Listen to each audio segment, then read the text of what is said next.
maybe. Not sure. Well, here's reality. He's played in total 3 times this season. He is 1-0 against Zerg, so... And that win was actually against Hydra. Yeah, well, everybody pretty much beat Hydra this season, but... That's very true. I think he went 0-6, if I'm not mistaken. Yeah. And he didn't get sent out anymore after that, but kind of a sad story there. But reality, on the other side of that sad story, he is one of the winners of that. And that is his only win so far. That's true, actually, which is just one of the many reasons why I'm a little bit surprised to see him here. Yeah, like we said before, there's got to be a big reason behind this because he's facing this powerhouse again who has 1 kill, of course, against Stork in that previous game that we just watched. Yep, and, you know, SoulKey's had a pretty good season. He's doing really well outside of Pro League as well, as he always does. He's basically one of the top Zergs in the world. Ask anybody, they'll tell you that. His Zerg versus Zerg is insanely good as well, so that's part of the reason why we don't see a Zerg. We're going into our map, which is Star Station. We're not going to waste any more time. The players are ready, so let's jump right into it.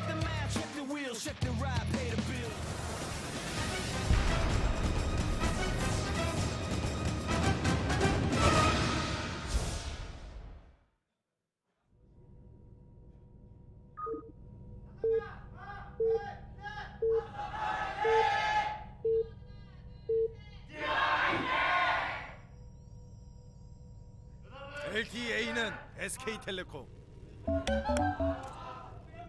Up here in the top left, the red Terran from Samsung Galaxy Con. This is reality. There he is. Surprising pick. The world's waiting to see what build he's going to choose. And his opponent to the bottom right has 1 kill so far. For SK Telecom T1, it's SoulKey. And if you think about what's going through SoulKey's mind right here, he's got to be confident. I mean, there could have been so many other picks that Samsung could have thrown at him. And he's like, okay, you're going to throw at me reality. Of course he's going to have some kind of build plan for me, but I've got to feel pretty confident against this. And knowing SoulKey, he's confident most of the time. Unless you 10 pull, then he's not so confident. But he's going against Terran, so that's pretty good. Yeah, pretty good indeed. So let's see how this one plays out. So far, we see pretty standard play coming out from reality. He's not like proxying or anything. You know, he's not going for a gas burst or some sort of crazy Reaper opening. Yeah. So we can go ahead and set to rest that build order wise. He's definitely not doing a cheese for his opening. I mean, I guess perhaps later he could go for, you know, like double factory blue flame or something, which is coming back to popularity. But I think that this is a play that we'll see from him will be pretty standard. Yeah, looks pretty standard so far, but on the other hand, SoulKey sending out that drone and, of course, that Overlord towards the upper right corner of this map. He wants to make sure he has a good idea of what reality's throwing at him. SoulKey really likes to drone scout. He'll send it out a lot of the time just to make sure his opponent isn't cheesing. In this particular case, he can also force a second SCV off. You know, the third one as well will have to be there to fight the drone. It'll, you know, ask any Terran player will tell you it takes 3 SCVs actually to build a structure. Your first barracks because of that scouting drone. Yeah, it takes 2 to make things all right, but it takes 3 to stop a scouting drone. Uh-oh, the drone actually bugs out a little bit here, taking a lot of damage, but does eventually escape. And he can actually now trap it inside. Needs a few more minerals, does not have it in time. But he does start it right when he has the minerals anyway. You know, lock the drone out at least. Yeah, the Reaper actually might be able to catch and kill that drone. I don't think so, but he's gonna have to put on his super power boosters, get across the map as fast as possible. Yeah, that would maybe get the new speed upgrade for the Reapers, because the Reapers now start with the speed upgrade basically in Heart of the Swarm. I really miss the grenades on the Reaper that they could use to attack buildings. Obviously, they'd be way too strong if they still had that, but you know, I'm just talking about the banelings of SoulKey. Looks like. Well, let's see how much scouting and how much damage this Reaper can get done. I don't think he's going to be able to get a whole lot done with the Zerlings coming out and the Queens, of course, but you know, he may force a Spore Crawler or 2 to be made and canceled. Yeah, and he's going to see how much gas is mined. That's a really important part. Interestingly enough, SoulKey did go for that pull first. He's going to save this drone by getting that extractor. That's a nice little trick he can do there. He's going to save the Zerglings as well, try to maybe surround this Reaper, but reality on the case, not going to let it get surrounded, continues to be annoying. Yeah, he's actually letting that extractor get pretty close to finishing. He really wants to make sure that drone stays alive. Really cares about his little drone. Good micro out of reality there, actually. Killing one of his Zerglings. Almost gets another one. Yeah, I mean, as much damage as you can do with this is great. Now he's going to be able to come in here and see how much gas has been mined. At least he wants to. With the Queens, it's a little bit more difficult. That was a bit of an odd micro choice, but he does eventually get away. You know, just talking about this type of harassment, if you ever find yourself in this situation as a Zerg player on the ladder, don't ever lose your drones. You know, always make extractors, always make spore crawlers and cancel them as much. It's worth it, even though you lose some minerals and you cancel. It's definitely worth it to not lose the drone. And this little harassment will continue. He just wants to verify the gas. Now that he's done it, he might actually get a drone this time. He does. He gets one. Will he get another? Oh, doesn't quite get it. Reapers are going to get out, though, it seems. That drone with 2 health. Yeah, barely surviving. And on the other side of things, we see Factory and another starport here starting to make some Hellions. Yeah, it looks like we're going to see a Banshee follow up here.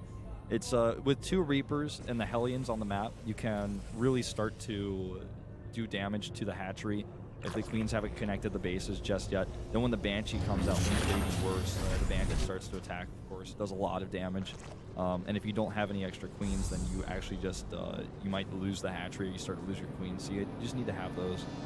Spore crawlers can be quite handy as well, especially if Cloak is the tech of choice, which he's going to go, you know, all the way to it, committing to it, not just doing regular Banshees. Yeah. This is a kind of build that, you know, I'd love to see sometimes at their turns because it's just consistent, you know, harass out of all of these units that he's going to be throwing at the Zerg. It really keeps the Zerg on the back foot and just defending all the time. From there you can gain some, you know, control of the game and really go for it here. This Overlord is actually going to back away, not commit to the chase of seeing what's inside the base.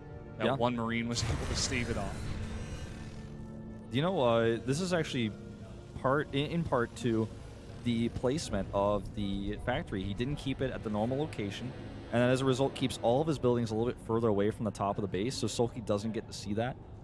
He could have even denied better. We saw for a moment the Marine was actually misrallied, but if he had actually, you know, started attacking the Overlord even faster, it would have been so hard for SoulKey to actually get this information. As it is, SoulKey is preparing anyways, getting those spore crawlers up right now, and his third base, of course, hasn't really been pressured just yet by these Hellions. We'll see what he tries to do here. He's actually going for the natural, it looks like, with his first Banshee rather than going to attack the third base. Yeah, that Banshee just waiting over there, trying to bait as many of the units as he can over at this third base with the Hellions. Maybe also possibly waiting for that second Banshee because he's still just waiting there. And look at this. Meanwhile, he does have a third command center, which will be slightly delayed.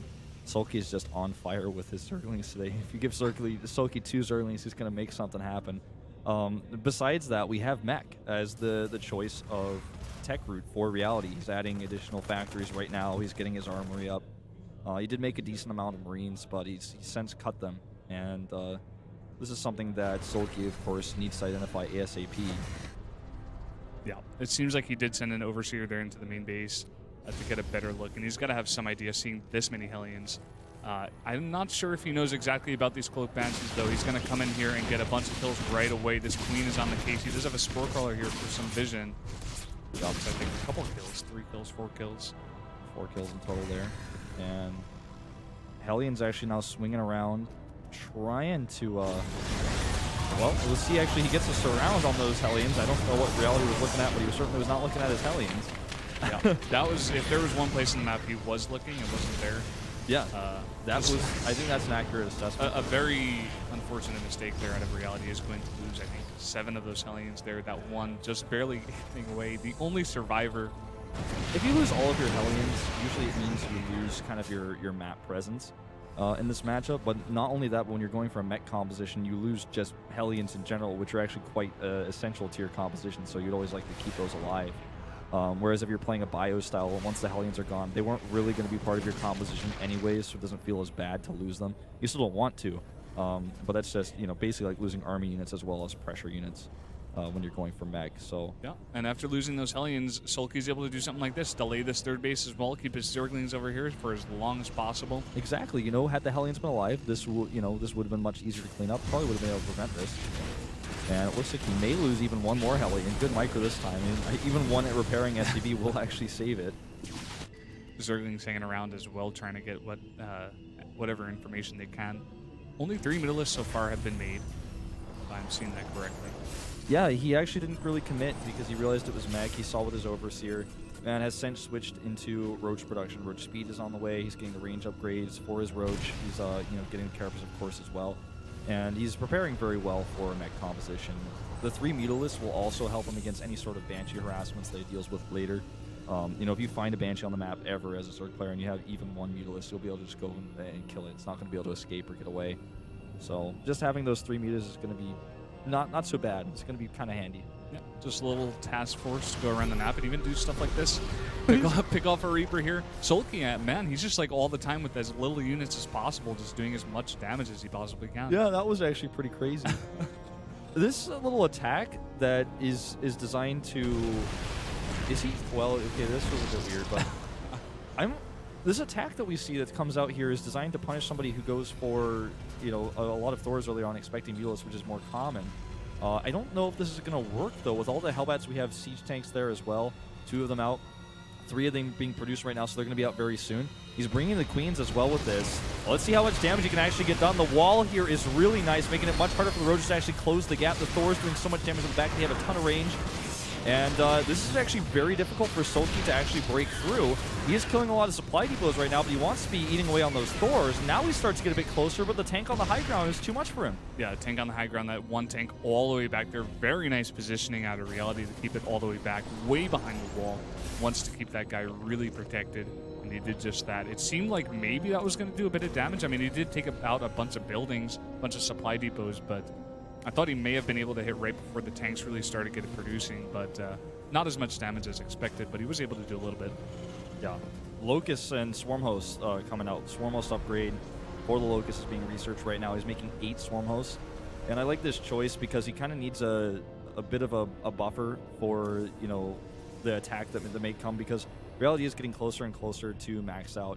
He's continuing his upgrades, now doing double upgrades. And SoulKey committed a lot to this. You know, he made a lot of Roaches. His worker count, in fact, before the attack was lower than reality's. And if you're a Zerg player, you know what that means. It means your economy is terrible. And this is actually a nice little thing to do by reality right now. He's just going to pick off some of these Roaches. And the Roaches can't really be present anymore. But we've seen in the past, the more Swarm Hosts you have against mech, the more control you're able to get on the map. And look at the creep set already for SoulKey. Well beyond halfway across the map right now. It's going to make his Locust move faster.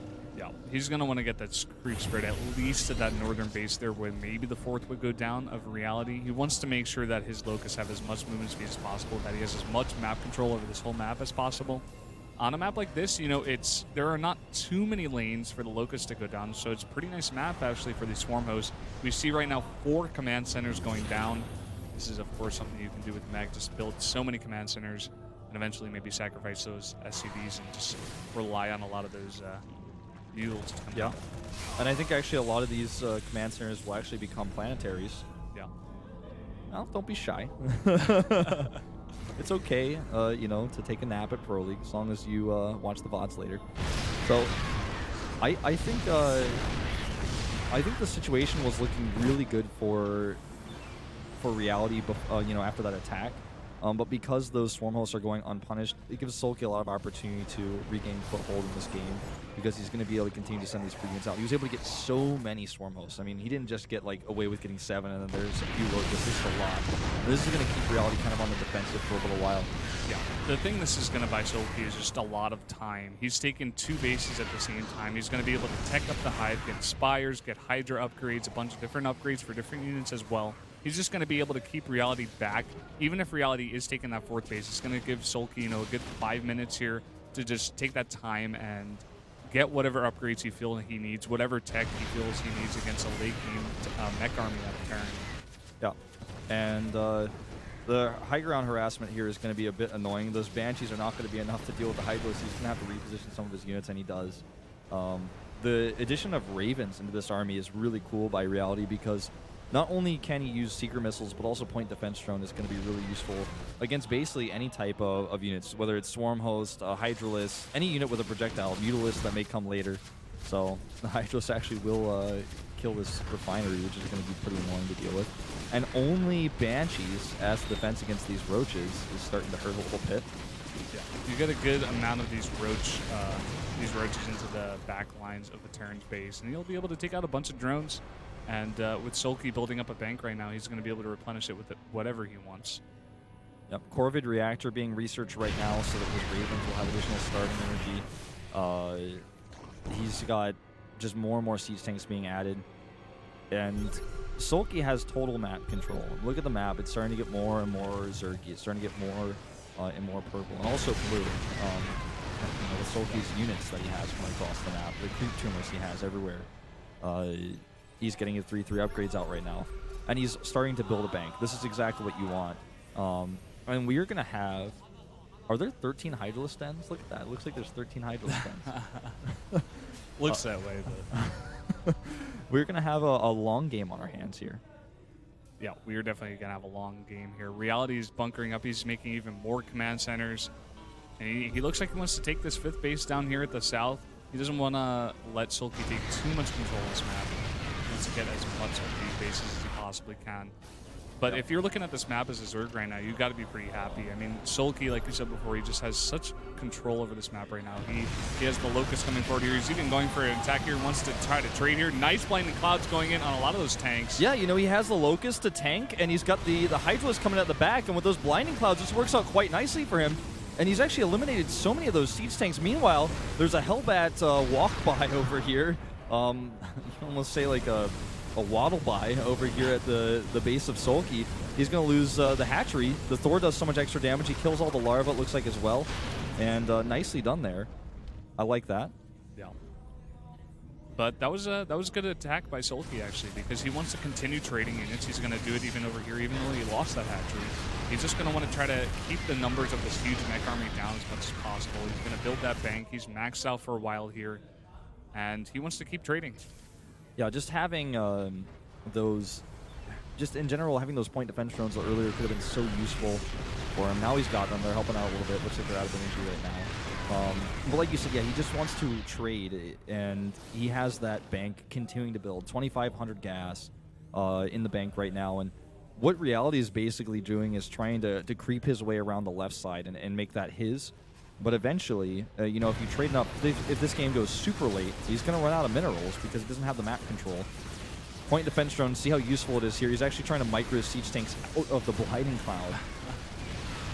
Doing as good a job as he can, but we see over there actually SoulKey trying to focus on a lot of those missile turrets. Wants to get as many of those buildings out of the way and just basically as many units as he possibly can out of the way. Yeah, and he's also switching into Mutalisks here. So eliminating those missile turrets actually makes a pretty big difference. And look at this, just able to come over here. There's no turrets at the base, and he's just trying to catch Reality off guard.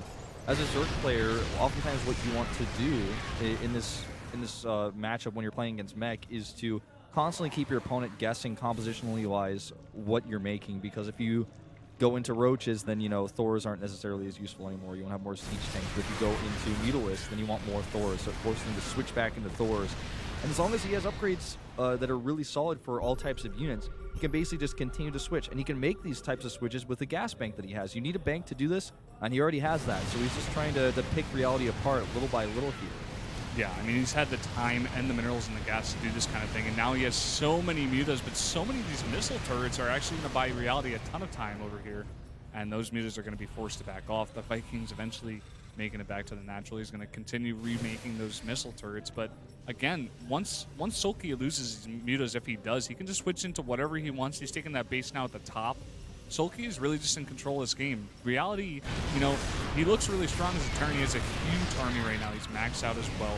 He has, a ton of missile turrets over here, point defense drones, but it's eventually just going to get worn down so much by the Zerg that I'm not sure how long it's going to last. Yep. These mutas fighting a losing battle against that, though. One thing that's really important to note is that Reality did get the high-sec auto-tracking upgrade, which is not only important for the missile turrets, but also the planetaries, for example, later. As you guys could see, he made multiple planetaries right in front of his planetary that's actually mining, which is going to help him out so much. It's going to buy him so much time. He's got point defense runs constantly up as well. He's basically just trying to win a battle against free units. Uh-oh. Don't want to be losing Banshees to Spore Cores, but once the Spore is gone, things are getting out of hand over here. No detection. There come the Mutalisks. And the scan does go down to try to get those burrow drones. A nice little burrow there, a little tech you can do, force them to use the scan. But those Banshees are going to be forced to go away once those mutas come back. Yep. And Reality, he's shown us this in the previous TVZ he played. He just has these planetaries, up at his farthest satellite base and the ones the furthest away from his main. because he knows that his units are going to be a little bit further away from there. He needs to keep the bulk of his army where his actual production is. So just having these planetaries here with just a little bit of support is going to be enough for him. I mean, he is making a ton of turrets.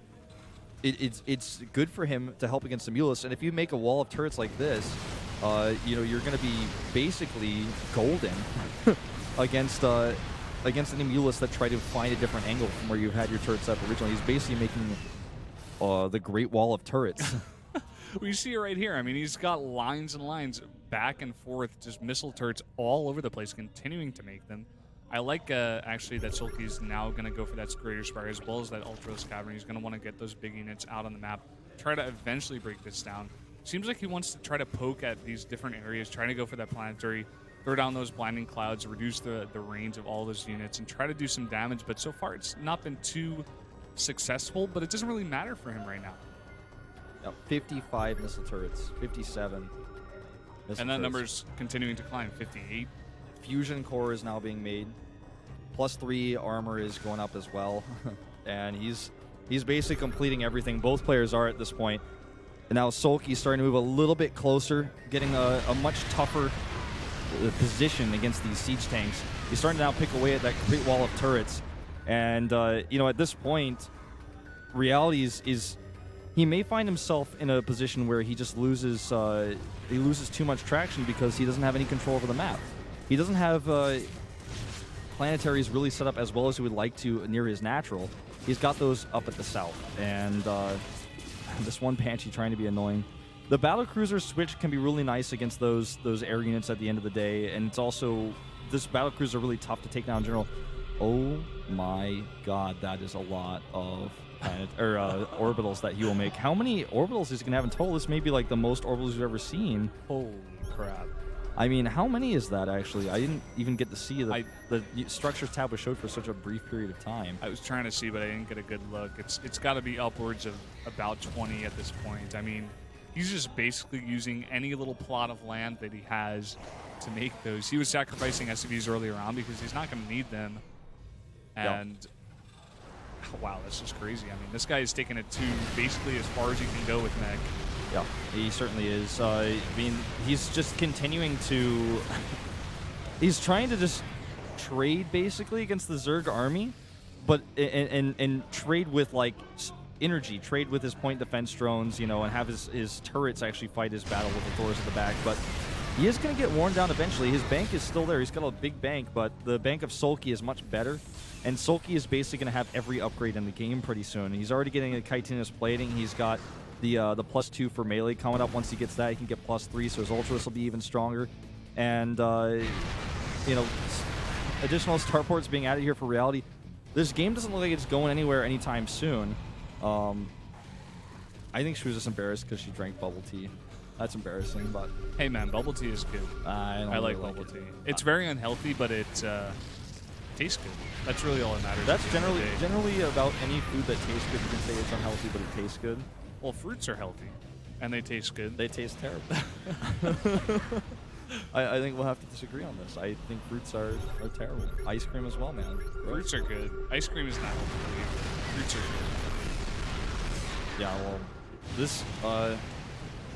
this game, I mean, it's basically stall tactics here for reality. We saw him last time just win a fight because his planetaries, like he decided to move across the map and start attacking, and his planetaries held defensively against his Zerg opponent. I guess it was Hydra back then. I'm really interested to see like what he's going to start trading, because he wants to max out with more battle cruisers, I think, based on the fact he's adding additional... I mean, he's adding right now a ton of tech labs. His Mutalists are trying to fight this, and I mean, he's going to lose all of them, but I think he's doing it intentionally. Everybody's going crazy, but I'm looking at this and I'm saying, okay, well, this is because he wants to switch to Ultralists. Like, yeah, that was, and I think that this is something that reality is going to realize right now. He's considering moving out. I don't know. I mean, the Mutalists tried to come in and snipe as many Ravens as possible, but with that many Ravens, you have a ton of those point defense drones, and he was basically able to take out none of those Ravens. And like you said before, it's really about that switch into Ultralists here, which are about to come out. I never thought I'd see so many people giggle to watch a command center get built. Yeah, they were really excited. There was a lot of giggling going on. +3 melee is on the way now, and I think that, I mean, just looking at how this game is going, I think SoulKey is a little bit stressed. You know, he's like, okay, I can't attack into this really, but you can't move anywhere, so I'm trying to figure out exactly how to fight. So he traded all his Mutilate and he replaces them with 9 Ultralisk. But I think now he's starting to realize, like, well, my 9 Ultralisk can't really attack into this either. So, I mean, this is he going to just try to break through? There's no repairing SCVs. He actually will get through. Secret Missile's being used on Ultralisk here.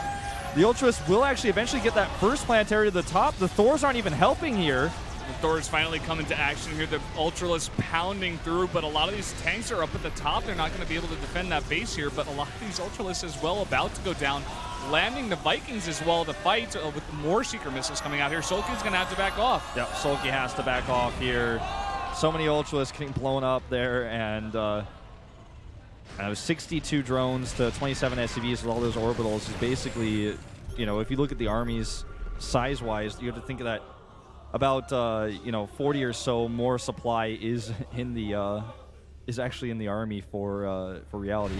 That command center there is not going to be able to land. His place has already been taken. That engagement for SoulKey cost him a little bit of his bank, and all he really accomplished was destroying planetaries. And meanwhile, reality is trying to establish a little bit of a foothold to the north. He actually took down the base of the 12 o'clock now, that he might actually end up claiming himself. Viking harassment. What am I seeing? Reality is actually starting to play this decently well here. I mean, he's waited a long time, and we were saying how much time he was giving to SoulKey, but now he has this really big army.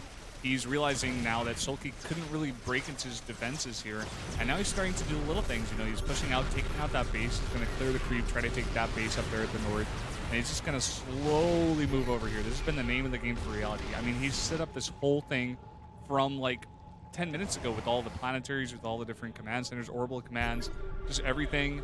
And it seems like SoulKey is going to go for another attack here at the bottom. These aren't planetaries yet. It could work out. Yeah, actually, he didn't make those fast enough, and the SCV is coming over to repair way too late. The first one goes down. The second one likely to as well. Massive Banshee force here, by the way. 11 Banshees. That's what those tech labs ended up being for, not actually for the fusion core.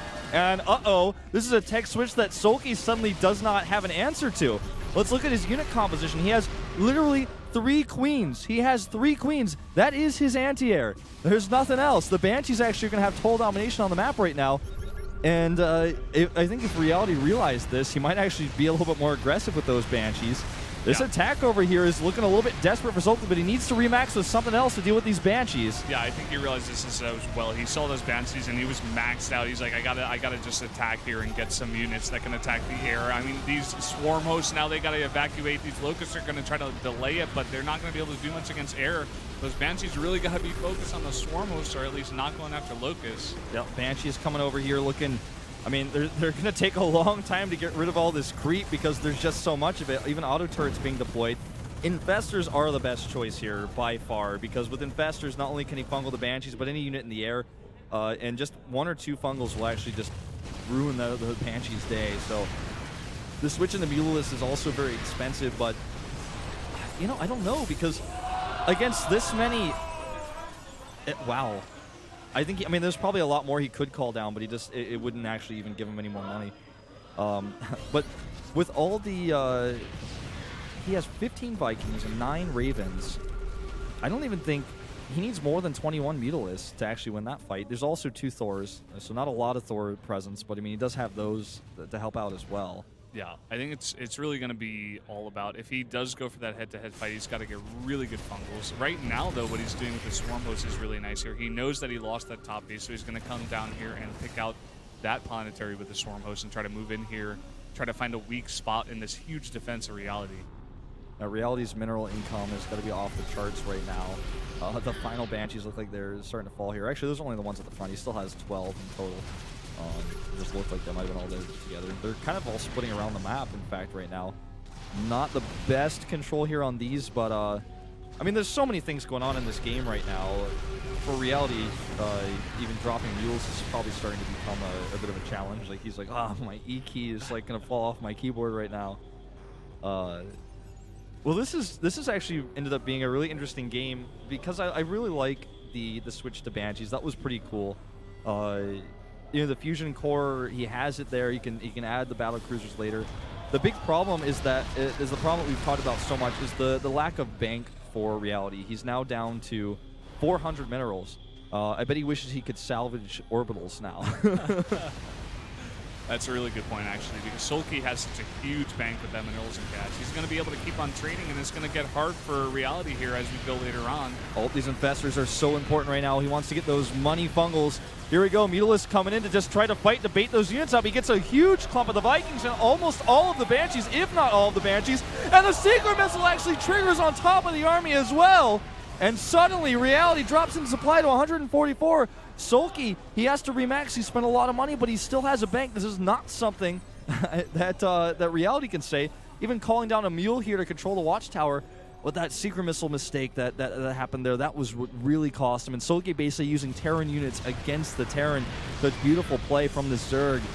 Yeah, SoulKey, you know, so far he's been trying to find whatever holes he can, and he went for that fight and he played it so well there. Reality making a bit of a mistake there, but very nice funnels to start. Now he's going to come in with these Mutalisks. A lot of these point defense drills still here. He's going to try to do as much damage as possible, trying to focus down those tanks, but not able to get much damage done. It's just so hard. You know, the units have so much armor. There's turrets there. There's point defense drones.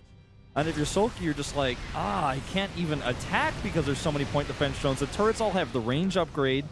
And the Vikings, you know, they're not good at fighting Mutalisks, but when they have so much support and they're able to sit back and do their range damage, you know, the Mutalisks basically have to go all in on them, on top of them, to kill them because they only have, you know, very small range. 3 it is, I believe. And so the Vikings just are able to sit back there and do their work. SoulKey's bank in gas has depleted a little bit. He's gone down to now 2,600, and Reality is rebuild up his bank in minerals. He still has 1,000 minerals, but he hasn't gained any ground over the last 10 minutes, it feels. You know, he's taken the base at the 12 o'clock, but that was a base that was already partially mined out, so that's not going to last him too long. That's, you know, that's a good point. That's really the biggest objective that Reality's taken in the past 10 minutes. It was really that one base, but now we're sitting here where his bank is really going down. He's now just barely trying to hit max here, whereas, you know, SoulKey is a little bit lower on gas, but he still has 3,000 as well as 7,000 minerals. He's going to continue just poking in, trying to trade here. Oh my god, that just made Zerg players at home feel slightly uncomfortable. Made me uncomfortable, man. That was scary. The gas here at this base is mined out. It made the spine crawlers angry. There was no gas left. They attacked it. And actually the gas here at these two gases is actually really low. We saw, I think it was about total 400 gas. This happens from time to time where maps get mined out, actually. And it could happen in this game where the map is just literally and completely mined out with not a single, you know, gas left on the map. Continues to use that mule to hold the watch. So that's pretty cool because that's a free unit that he's always going to have up there. It does time out as long as he can keep remaking it. He's always going to have that vision. This is, again, SoulKey just trying to trade here with his Mutalisk. The Vikings pushing it back. SoulKey is eventually going to wear Reality down, though. Reality has to eventually move. It's not SoulKey who's going to actually have to give up ground here. Yeah. I think as long as SoulKey can keep those Swarm hosts alive, he can continue sending these really cheap units across the map, or I should say free, into that base. But with how many tanks Reality has, actually, it's not doing any damage so far. But he's able to just keep him back at his base right now. And if he can hold it as stalemate for now, he could do a decent job. Look at this. Mules dropped at the minerals to try to mine out the base of SoulKey. That's pretty cool, actually. Little stuff like this. And I think he's going to keep doing that because he has so much energy and he has so much saturation at his base already. He doesn't really need any more. Vipers come out here, and usually there's a follow-up, and that looks like he's trying to make it. The Mutalisks and the Infestors doesn't really work out here. The tanks unsiege briefly, and he's actually just going to push these Locusts back. That was a cute little attempt there. It looked like SoulKey was a little bit indecisive about whether or not he needed to commit. This mule keeps landing to give vision. 29 siege tanks on the map in total, so that's just, I mean, so much firepower. It's so hard for SoulKey to actually attack into this. He's not going to do it. Yeah, it's one of these games where neither player can really move right now. I mean, like we said before, Reality, the last thing he took was that northern base. He hasn't moved since then. He lost that kind of southwestern base since then. But really, besides that, he got that back up, and he hasn't moved out at all. SoulKey, you know, he's forced to move these swarm hosts around a bit, but basically around the same area, just keeping reality back. Now we see the gas here at this base of SoulKey has been totally mined out, so he has no more gas coming through. Yeah, this is basically reality saying, you know, I'm just going to keep mining you out. I'm going to keep depleting your resources. And every scan he spends is also, you know, for example, he sees right now that those minerals are getting low. You know, he can click on them. He can click on the gases and say, okay, you're out of gas. He doesn't have to click on that to see that. There's the lone barracks that allowed all of this to happen in the first place. They built all those factories. Shout out to that barracks. Shout out to the barracks. Like, thanks for making all of this mech possible. Thanks for being born. Thanks for being made. Yeah. World without a barracks means no factories. And well, I mean, yeah, this game is stuck in place right now. And SoulKey is actually out of gas bank. He's using Mutalis to remax, but he has no gas income whatsoever left. And you know, if Reality actually just beats his Mutalis, yeah, and then finds a way to advance, he could actually start moving across the map. Bungles on siege tanks, never thought I'd see the day. It seems like SoulKey is trying to lay down a lot of the static defense. I don't think he got it early enough, so there's not quite enough. There are just too many tanks on the ground, but Reality's saying, you know, he doesn't know right now, but he's going to see eventually that SoulKey is basically investing most of his gas into so many of these Mutalis. This is a nice little harass here with these Hydras. I mean, they're going to at least be able to take down the simulator over there. It's not doing much. They also get information about where the weak points are, you know, a little bit on turret placement, I guess. He's finally going to chase these down and kill them. They didn't accomplish all too much, though. I mean, they basically just killed some of the orbitals. He's actually trying to make a wall with his orbitals right now. Not very successful. Not very good at Legos. Tetris on the slowest form. It's like level 0 Tetris. Well, he will finally kill these Hydras. The Mutalis army, though, of 38 Mutalis may be a big problem. This is going to be hard to deal with. These Mutalists are very, very mobile. He's going to be able to come in here and at least take out some of these buildings, at least the missile turrets for now. This very slow air army of Terran, by the way, is coming right across the map. And these Mutalists got to get away. They don't want to take any damage. This is a lot of gas invested for SoulKey. Yeah, a lot of gas investment here indeed. The Banshees, I mean, not the Banshees, the Vikings on the chase here. And, oh no, the barracks. No more factories. Goodbye, the mother barracks of all. Of all the factories. I doubt that he will remake it because I don't think he needs to make any more factories in this game, but you never know. You never know. That's what they always say. Mutalists are back again. This Terran air army is having a bit of trouble keeping up. He just needs to trap the Mutas. If he can do that, then it'll change the game. Point defense drones start to go down here. He'd like the Seeker missile if he can. There's a lot of Mutalists here. Point defense drones trying to do their job here. The Thors are on their way back. This is all of SoulKey's bank and gas. All of it. All of it is going down here, and he thought he was really going to be able to win the fight, but it turns out point defense drones soak up a lot of damage. It looks like 12 point defense drones there. Yeah, there's 8 Ravens with a ton of saved up energy. I'm not sure why he went for that attack there. Like you said, I guess he just thought he was going to be able to wear out those point defense drones, but definitely not. Down from 38 to now 21 Mutalists, and he only has 500 gas left. And that's all he's going to have. He can't mine anything else. I mean, basically what we're watching here is, if you count the bases of SoulKey, he has 5 on the map. No, 5 on the map. He had a 6 base that it was retaken, so he mined basically 5.5 whole bases, and his whole bank of that has been depleted. That is how much, like, resilience we have seen from Reality in this game. He is just never, you know, he was never pushed down. This is crazy. He's down to 9 gas. And what did he build? More swarm hosts? I don't have the production tab. I don't think that's everything he has. He's remaxed to something else. Yeah, I'm not sure exactly what it was. It looks like swarm hosts. Now we see 5 pop out, so that's exactly what it was. Muta's actually getting a decent angle here, taking out a bunch of these tanks. The more tanks he takes out, maybe the more damage the swarm hosts are going to do. That's what he's trying to get right now. You know, my concern, though, is that even if he can pick 1 or 2 siege tanks off for a Muta or so, the problem is that there's more siege tanks to be made. He still has a bank, and I don't think SoulKey really is respecting this. He's probably thinking that Reality is as mined out as he is. He's throwing away his drones now because they're not useful to him anymore. He's never going to probably take another base in this game. There's not many more minerals or gas left on the map in general. This is starting to become a really scary position for SoulKey because he has 8,600 resources. I mean, I think maybe the only thing you would want to make with that is like queens. Well, goodbye to that mineral patch. Yeah. The drones are just like, let me have a piece of that. Drone's actually fighting the mules for the last of the 200 minerals over here. Did that actually disrupt the mine so much that the drones were just forced off? I think that actually happened. I'm not even sure if he ordered those drones to stop. They were just pushed off. I think they might have just gotten bugged out there. So many mules. I'm really starting to worry for SoulKey here. You know, with the amount of control he had over the map and how much extra bank he mined, I really thought he was going to be able to pull through. But it turns out that, I mean, if you mine literally all the gas and use all of it, then suddenly you have a big problem because you're not going to take any of the other bases of your opponent. And then now SoulKey's the one who's out of money and is forced to attack. The battlecruiser switch that was hidden to us because the production tab was not shown is now coming through. And battlecruisers with the only anti-air he really has are infested Terrans on only 4 infestors, 20 Mulus and 9 Queens. The Mulus are not going to last a second against the battlecruiser. If he wants to fight battlecruisers with Mutas, yeah, 20 Mulus will beat 3 battlecruisers, but what about the 22 Vikings, the 10 Ravens, and the 5 Thors? And the auto turrets that are just going to be dropped here as well. Yeah, those PEDs are going to cause some serious problems.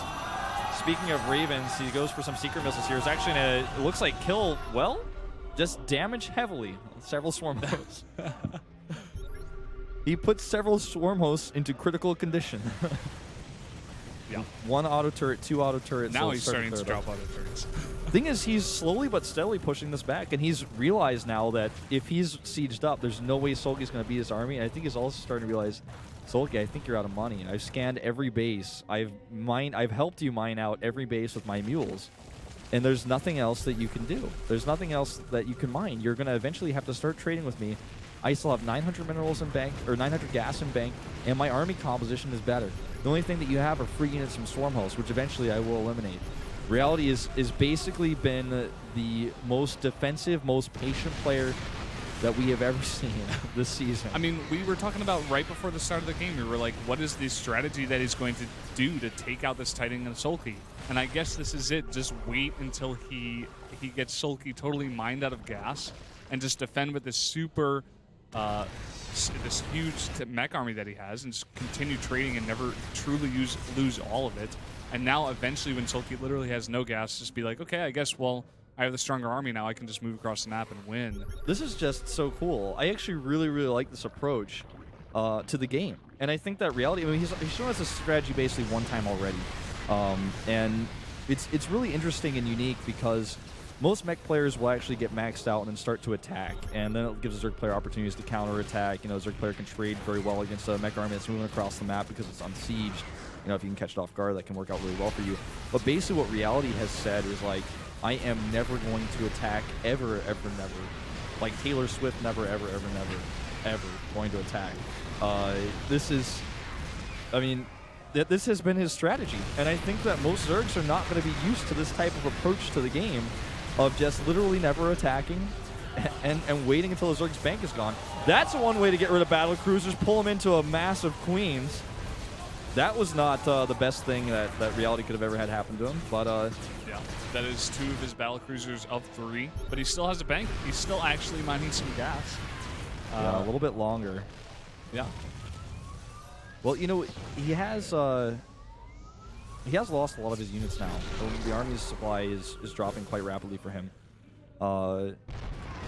More drones being made for more spore crawlers, I think. The spore crawlers are helping slow down this push. It means he has to siege up. He can't just have his Vikings up floating at the front to lead the charge and spot for him. He has to siege up, kill the spores, move forward slowly.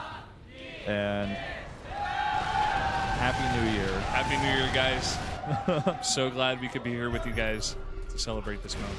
I think this happened to me last time. A game at Calm actually went past an hour where I just had the Korean commentators count down. I really like that. So we have reached the 1 hour mark.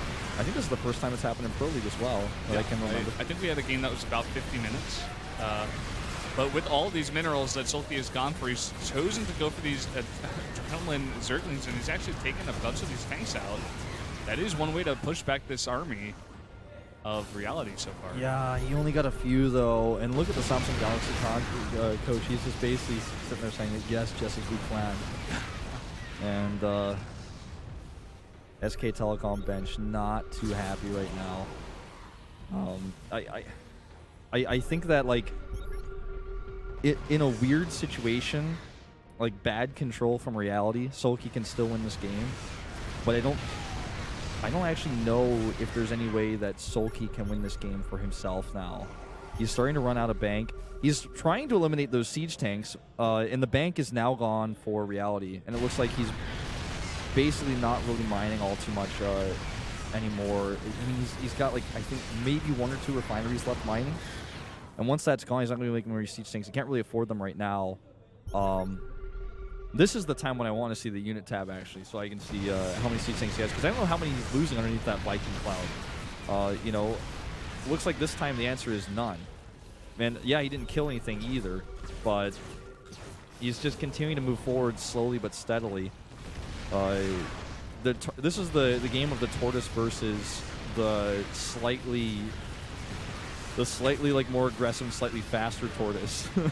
Pretty much, man. I mean, they've been at this for the last 20 minutes, and finally Reality's moving across the map. He's, you know, SoulKey is pushing it back. He's getting 1 tank at a time. He has a bunch of these queens as well as these Zerglings. It looks like he wants to go for the attack. The Zerglings here are actually a pretty big deal, because that's his bank. Those are his minerals. They're all gone. And that's it. He lost a lot of siege tanks, so that is huge. The bump on the Vikings is pretty huge. Good splits away here, though, by Reality, and there's no follow-up. Here we go. Zergling's actually coming this time now with the Locust. This could be it. The siege tanks on siege. He's dropped in supply quite rapidly here, and don't forget those Mutalisks are still a very big problem. It's a huge problem, but there's 2 Thors to back it up, as well as those PDDs to stop that attacks from the Mutas was pretty good there. And now Reality taking a big hit here, but he has backed off and stabilized a bit now. He doesn't have many tanks. Like we said before, he doesn't have any bank now. And really, it's just about these 13 queens and a bunch of these Zerglings that are coming out, as well as these free Locusts. They've been out here all game.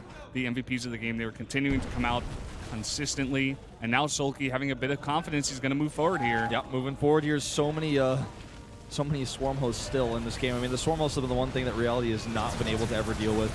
I mean, he's actually down to only 9 Ravens as well, so the point defense drones are you know, also somewhat limited. And because of all these waves, he's eventually running out of energy.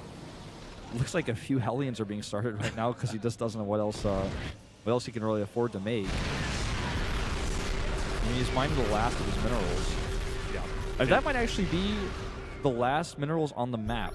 I think there's like a 5 or so patches left on the map. That's it. It seems like Reality has just found some more patches here and landed a bunch of mules. So he's going to get some more minerals, but basically all mined out on this map. We're now at an hour and 5 minutes. Yeah, this is SoulKey's starting to make a little bit of progress here. Look at Reality's face. He's really frustrated now because now he's stuck back and he doesn't have really a bank either. He's got a little bit of minerals, right? And SoulKey he's splitting his Locusts up a little bit right now. He's trying to find the way to make this work. One battle cruiser left, and I was just looking over at the SKT coach. He just like freaked out about something. I'm not sure what it was. I think he realized something about this game that maybe some other people haven't. But unfortunately, we're not going to know unless we were on that bench. This has got to be really tense for both of them right now. I mean, this is such a close game right now. Here's another thing to keep in mind. He's got a lot of that static defense that doesn't show in army supply or really on the unit tab, and he's moving that a little bit further, close to the Terran army. And he does have a lot of spore crawlers. The Locusts are being, you know, basically re-rallied much faster now as well. So I mean, they're getting there very quickly. They're much closer to the Terran army now. They're much of a larger threat. Starting to eliminate some of these structures here. And those spore crawlers are going to make it hard for Ravens to come in and engage, to make it hard for Vikings to engage. And he just keeps getting closer and closer. He's spreading his creep as close as he can to those siege tanks. I mean, that's as close as it gets. And let's see, I mean, is he even able to... It looks like his swarm hosts are still not even able to fire one shot with where they are right now. They all die still, and that's not going to change because he's not going to have any more swarm hosts this game, so... They all die to the tanks, and even if they get close, the PDDs are still there, and the Ravens are continuing to build up energy and just continuing to do that. These swarm hosts or the Locusts are going to come over here and actually be able to take out this Planetary, which is... Reality is moving, man, a little bit. He's moving forward a little bit. Here comes some Infested Terrans to try to help out. Swarm hosts still dropping their Locusts. The Battlecruiser leads the charge. That's why these Sport Crawlers, which are shooting into point defense drones, are actually so important for SoulKey right now. And he's really trying to move forward for the first time, really, this game in a very aggressive push. He's at 0-0 resources right now. I think the map may be completely mined. No, I can see just a few mineral patches. It looks like his third base, just a few mineral patches are left. But otherwise, he's out. The whole map is out. And he's not even mining from those patches. He could be. And he could use those for Hellions, maybe deal a bit more damage to these Locusts or some Zerglings that may come out. You know, I guess maybe besides those 20, not many will come out. But I'm very curious to see how SoulKey's going to hold off this push if he's going to be able to do it. He has 12 Queens, could do a lot of transfusing.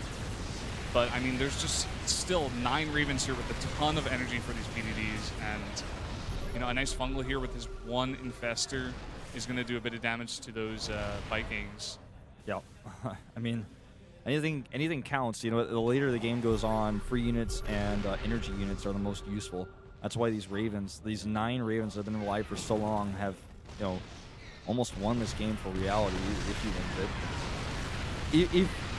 If Reality just sits here, then SoulKey is not going to make any progress. I mean, SoulKey is basically trying everything. He's repositioning his Swarmos. He's trying to get a concave. He even sends Zerglings in now to help out. It's just nothing is getting done. Nothing is really dying underneath there. It looks like maybe like a few SCVs died. I think he got 1 tank there, but he did trade all of the 20 Zerglings he had. And since he has 19 minerals, he's not going to be making any more. Yeah. Well, another fungal goes down, actually. This is starting to make a little bit of progress here for SoulKey. He's able to get 2 of those Vikings now. Like we said before, anything counts. Neither player can make any units. So if you get a couple of Vikings here, a couple of Vikings there, then the biggest push at the end of the game, it's going to be weakened, even just by a little bit. Yeah. Let me count all the units, all of them to you guys. There are 2 drones and there are 4 SCVs. 3 Thors, okay, so he's got those Thors. And this is in comparison to the US, excuse me, I'm my throat suddenly, and I'm out of water, so I'm going to struggle to get through this one. There's 1 battlecruiser, of course, 1 infester, 22 swarm hosts still. Drones are fighting. 19 Vikings still and 11 siege tanks, so pay close attention to these numbers because you know, if it's a really big deal if, like, even one of these units dies. Yep, the tank just went down there. See, that's, you know, this is a war of attrition right now. It's like oh, Yamato. Here comes the Yamato. What's it on? It's on a swarm host there, and he is able to get it. That makes a huge difference, actually. Every single swarm host, every set of 2 Locusts, and we're talking he's barely able to even kill 1 siege tank with his Locust waves, and then now he has 2 less Locusts a wave. That's a big deal. It doesn't seem like it, but in the long run, it really, really is. The Locusts, with the PDDs up, cannot even fire a single shot. So SoulKey's not gaining any ground here. Now he's trying to find another angle. Tanks on siege, moving forward. SoulKey moves back. Swarm hosts burrow again. Tanks siege up again. Here comes the PDDs again. Is he going to be able to get any damage onto any of these units? Doesn't look like it. No, certainly does not. And 12 queens on the map. I didn't mention that stat. That's something to consider too with transfuses and their long anti-air range. You know, they're going to do quite well against Vikings. You know, I almost wonder if, like, an alternative strategy, at least one other thing that SoulKey could do would be to send his Mulus around the map and start picking off structures. I mean, that's one thing else I guess he could be doing. The Vikings will eventually just come and chase him down, but then maybe he can force the Vikings to engage him that he doesn't want him to have. No PDD this time. Is he going to lose a siege tank? No. No. I like that idea, actually, that you had about the mutas. I mean, maybe, I guess he's a little bit too scared to move them because you see these constant scans with all the orbital commands coming out of reality. He's going to know when those mutalists move. But maybe he could do some damage with it, maybe force the army to move into a bad position for reality, maybe force him to make a mistake here. He's just got to force something bad out of reality here because right now he's just buying time. He's gotten some tanks, you know, he did get a couple of Vikings as well, but he also lost a Swarm Host of his own. Yeah, the Mutalists are basically, the thing is, they're dead weight right now because they can't actually do anything for him. Like, he can't actually accomplish anything with the Mutalists. But if he decides, I mean, in a straight-up fight, but if he decides to go around the map, then he runs the risk that the Vikings and the Ravens actually catch them. And we already saw what happened earlier, you know, if he tried to take that fight. And even if he loses 1 or 2, 3 mutas and gets away, he still loses those, and he's never going to be able to replace them. So this is a really, really slow and steady wins the race approach here by reality.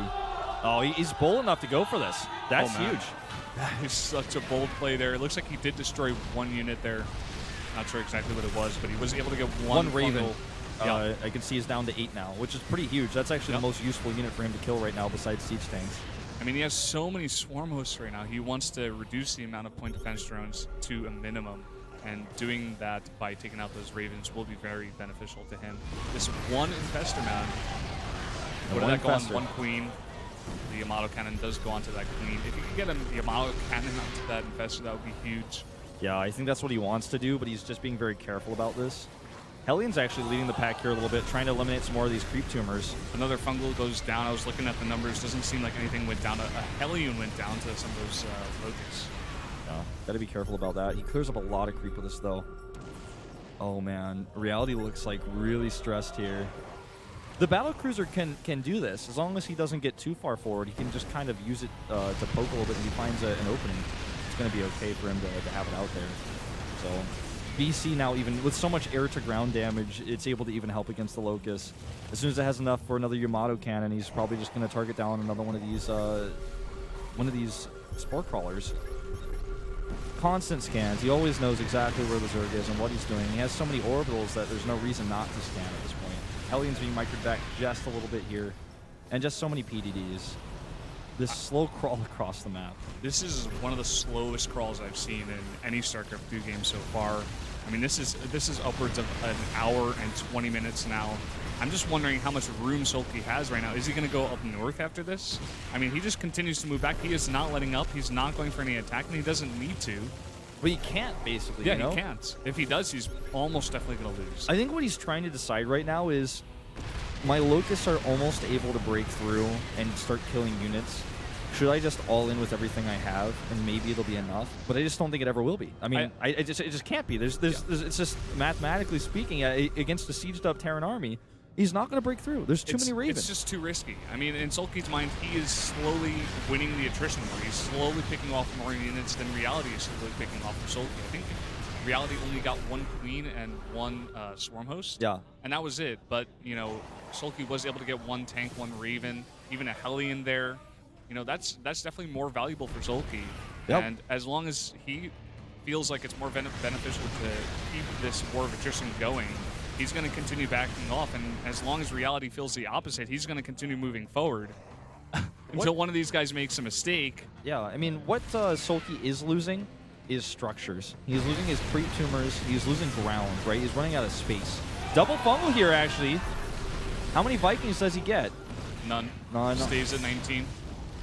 And nothing else lost.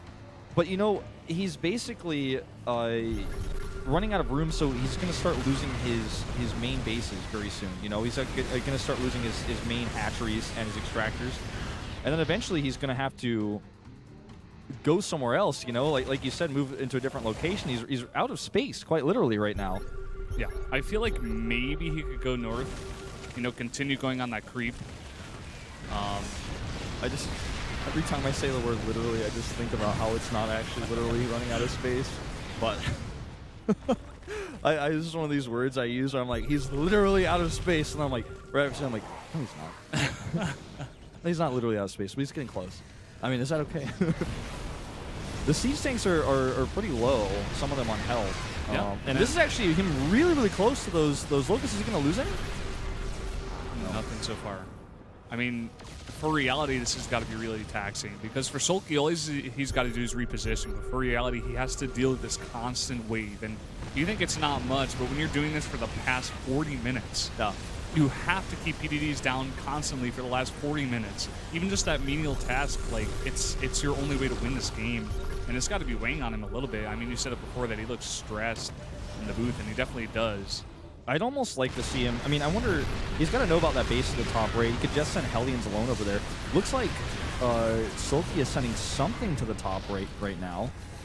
I wonder what that is. It could be a small group of swarm hosts to actually start sending across to do damage to the structures. I think it's Queens. Oh, is he spreading creep over there? Yeah, I think it might be. Oh, he's spotted, though. Well, this actually forces reality to go all the way back.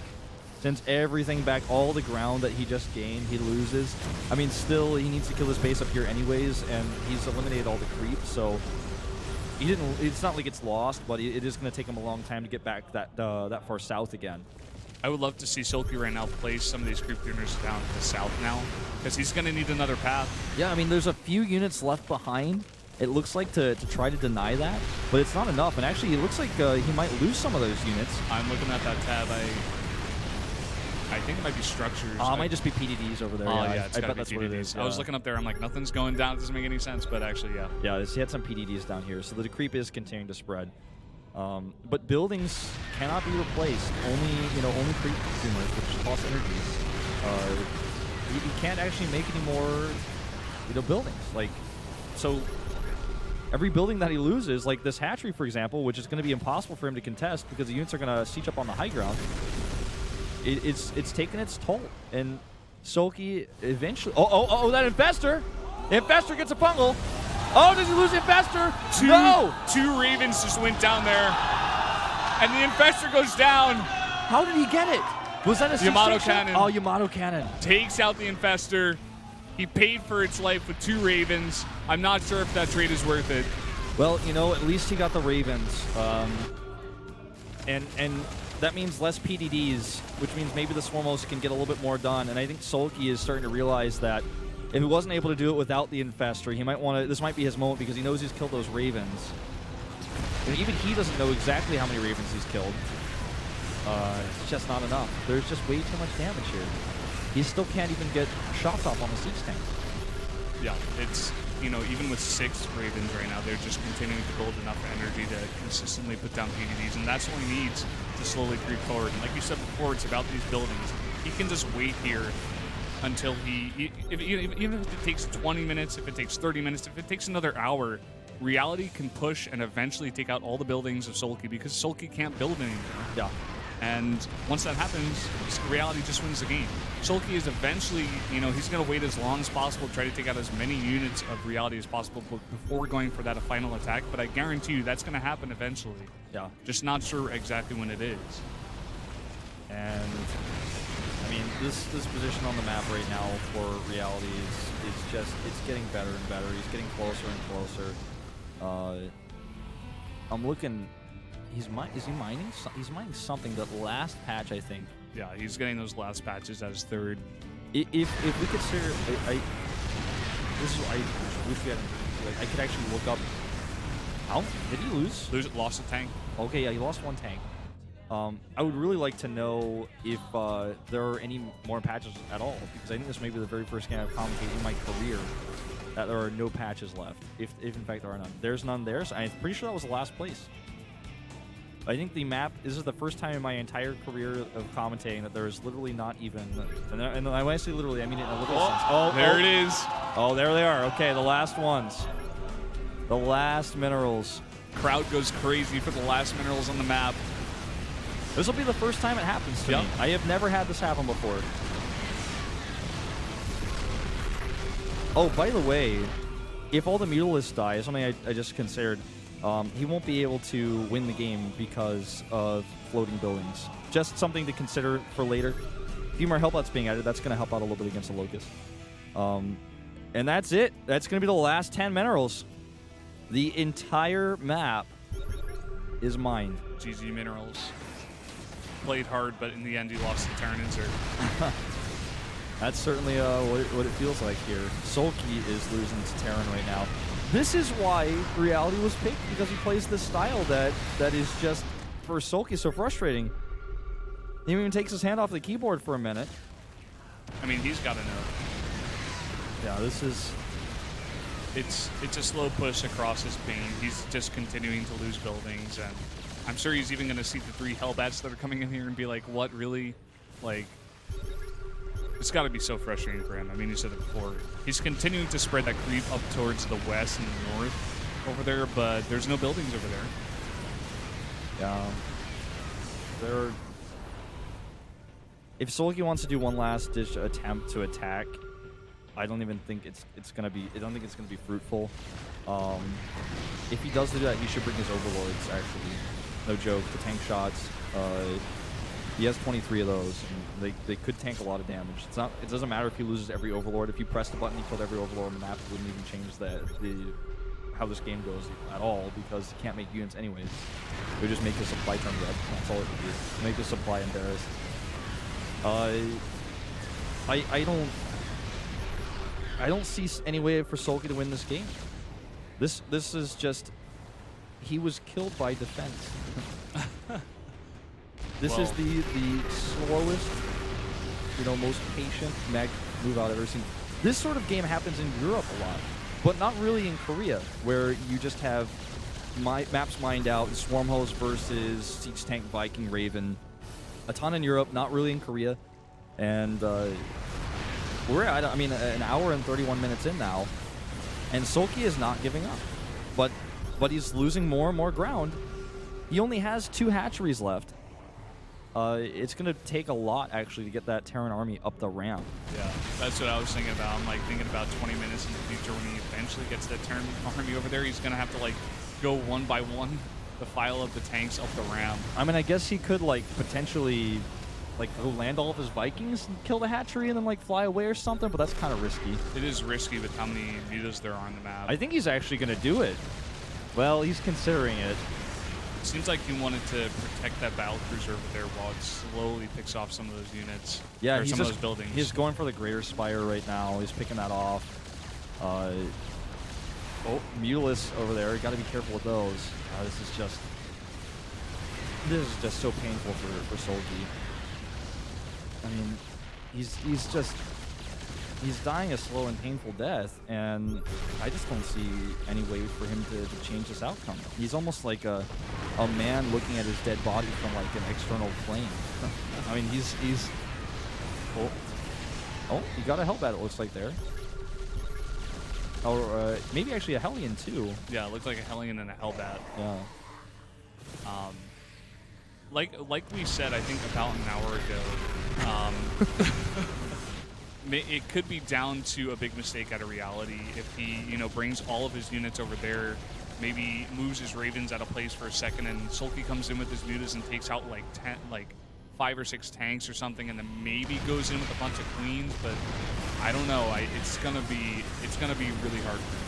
Yeah. As long as Reality plays this out and continues to be slow and patient like we've seen him be, just slowly come over here with this one battlecruiser. That's all he has to do. Yeah, he doesn't have to do anything else. Victory. Yeah. If he doesn't mess up. Yeah, he doesn't have to do anything else. So some Vikings landed there. I'm not sure that happened, but you think he's gonna? I think landing the Vikings is just too much of a risk. Mutalists are moving around the map. They're being followed around by scans. They just can't hide anywhere. Is he going to start trying to use the Mutalisk to pick stuff off? SoulKey's hands are off the keyboard, man. 200 hit points left on that hive. It will fall. And there's no reason for him to move his army any closer to the reserve until this base is eliminated. He's just basically saying, I'm not going up the ramp this game. I'm just not. No, I will not. He's not going to have to go up that ramp, actually.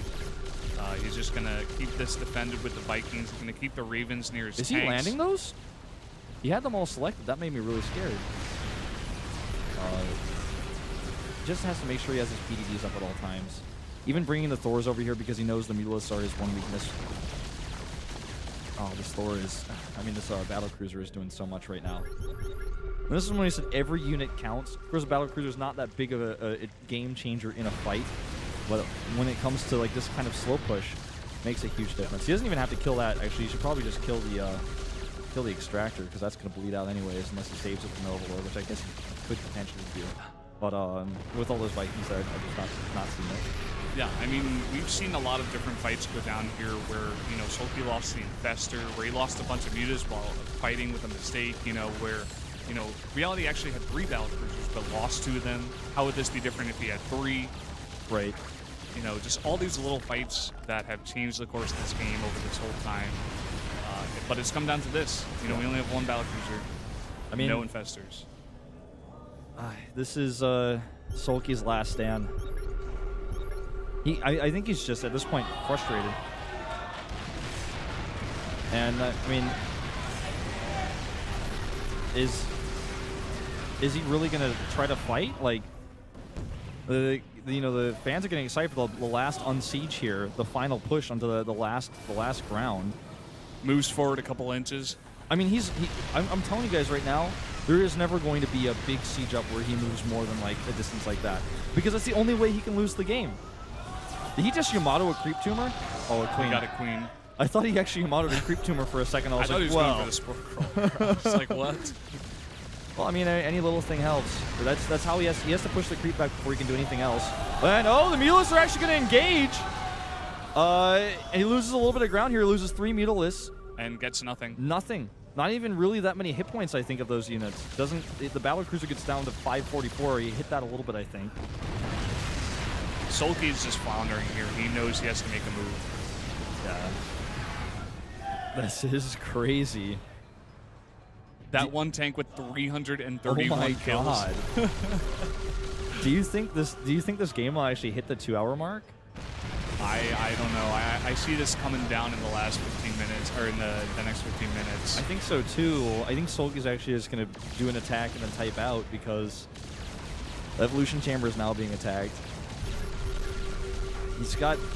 He has 2 drones. He doesn't have enough minerals to even make an extractor on the other side of the map. He doesn't have enough minerals to make anything.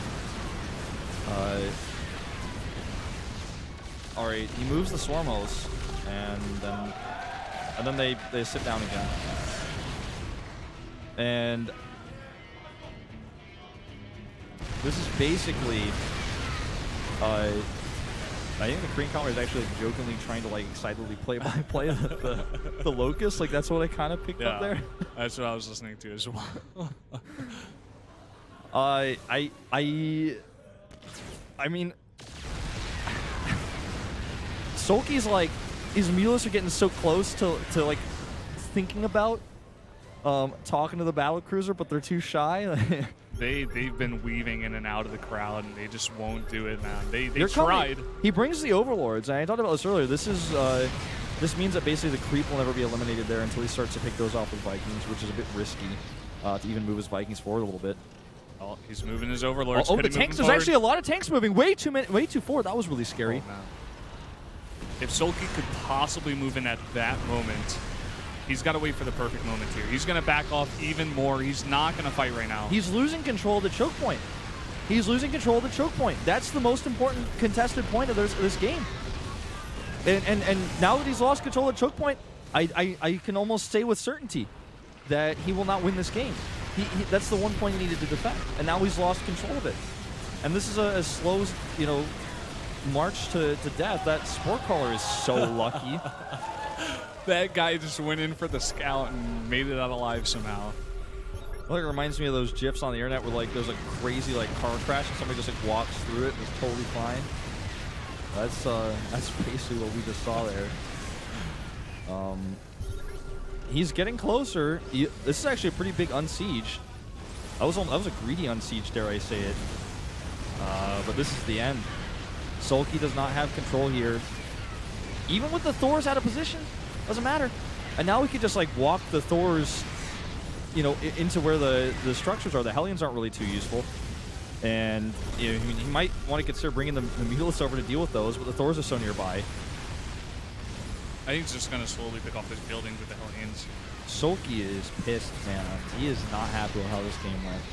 Well, I mean, I cannot believe. If somebody told me there's going to be a game where Reality makes a ton of turrets, a ton of siege tanks, and point defense drones, and sits there until SoulKey spends his bank of his mining of the entire map over and over and over again until he has no gas left. And then Reality, after he sighs, will walk across the map over a period of 1 hour, over 1 hour, I guess, maybe at this point of how long he's been walking across the map, and will eventually eliminate all of SoulKey's buildings. I cannot believe it. I just still even like having trouble coming to terms with this. A few Hellions died, by the way. It looks like 2 of them. He's down to 6 now. Yeah.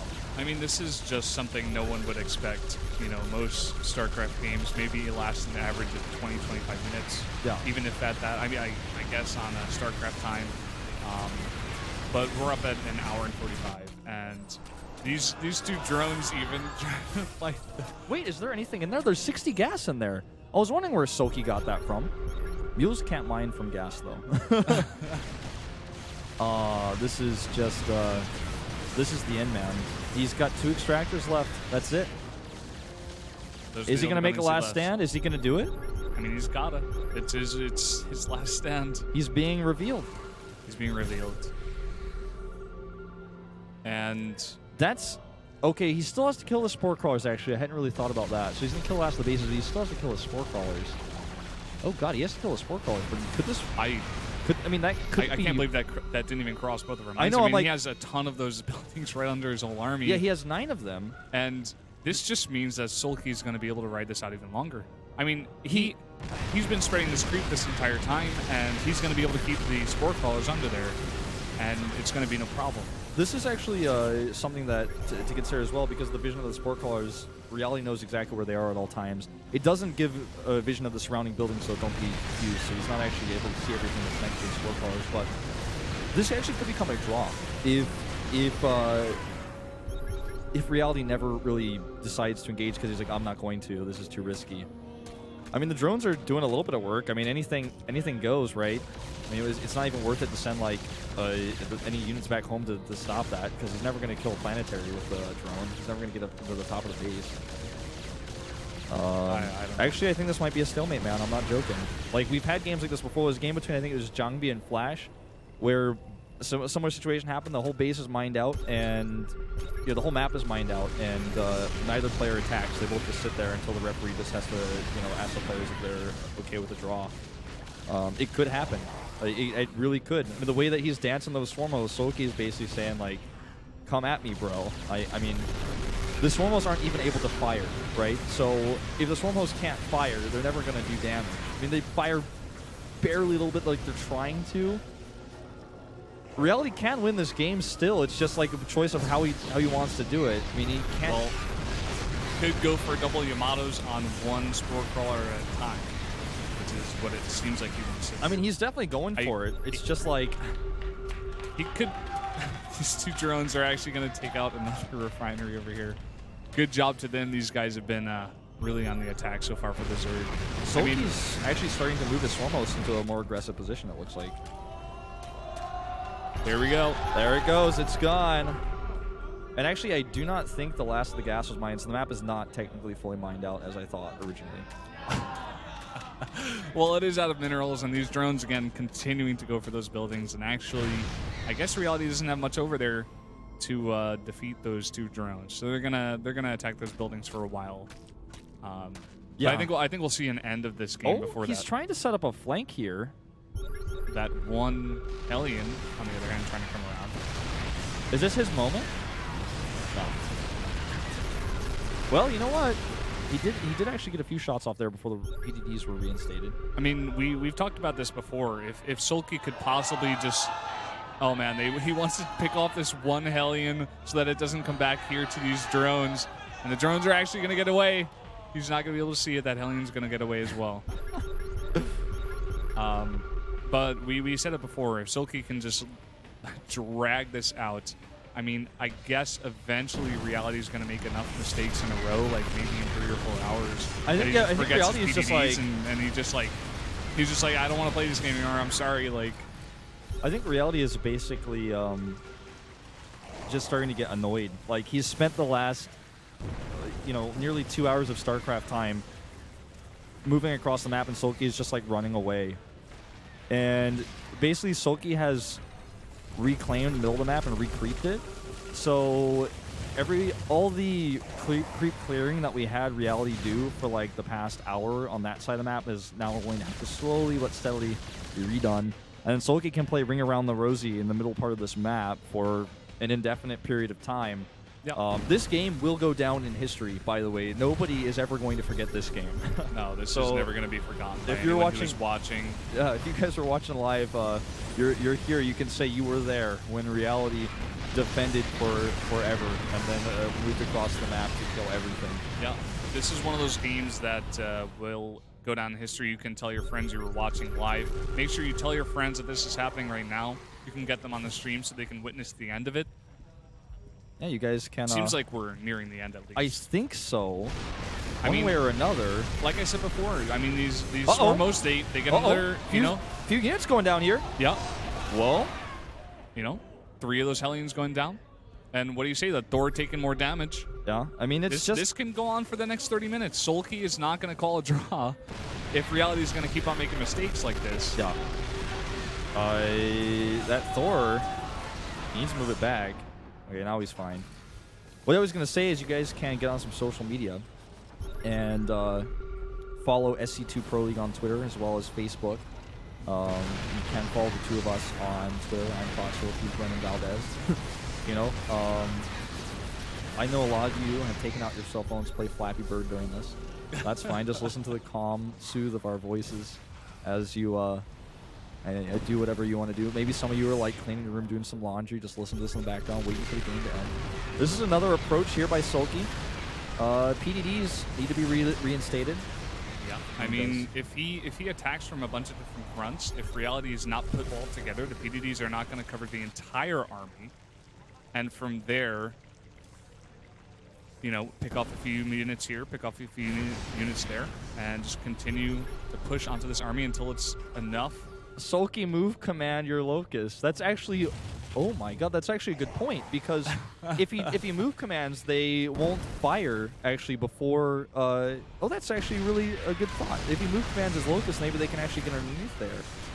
That's actually a really good thought. Thank you, audience guys. He is really energetic about this, but it's such a good point. I mean, it makes so much sense. Like, that would be. Yeah, I think that might help him a little bit. For the shot, at least, right? I mean, he's not even trying to micro them. It's so funny because, like, I just thought of this.